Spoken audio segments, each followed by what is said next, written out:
Je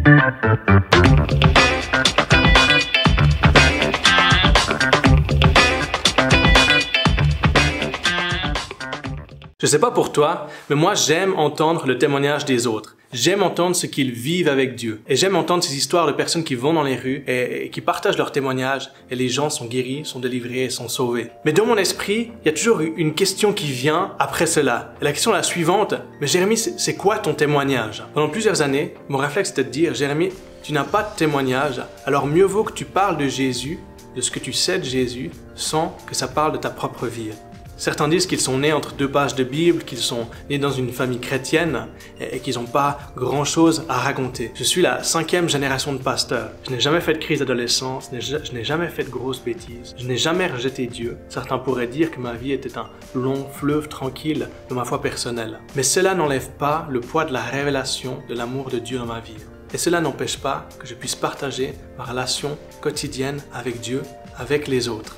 Mon témoignage ne réside pas dans le nombre d'erreurs que j'ai faites et à quel point elles ont été pardonnées. Mon témoignage est trouvé dans ma relation personnelle avec Dieu aujourd'hui. Mon témoignage n'est pas plus puissant ou plus pertinent si mon passé était tumultueux que si ma vie est restée stable dans son ensemble. La puissance de Dieu n'est pas seulement trouvée et manifestée lorsque je parle de mes échecs. Elle est aussi manifestée dans la fidélité, dans la persévérance, dans le service, dans la patience. Mon témoignage, je l'ai trouvé lorsque j'ai réalisé que ma vie est tout autant pertinente que celle de n'importe qui.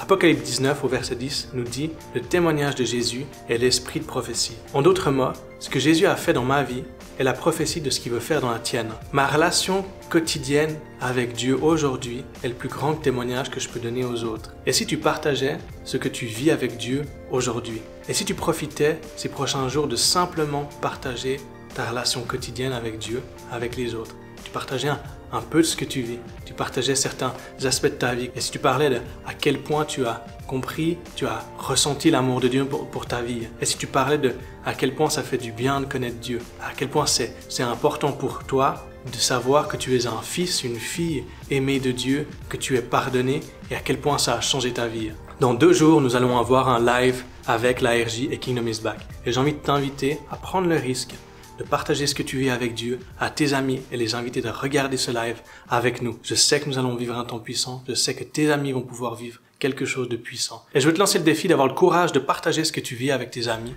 et de partager aussi le lien du live que nous allons avoir dans 2 jours avec la RJ et Kingdom is Back.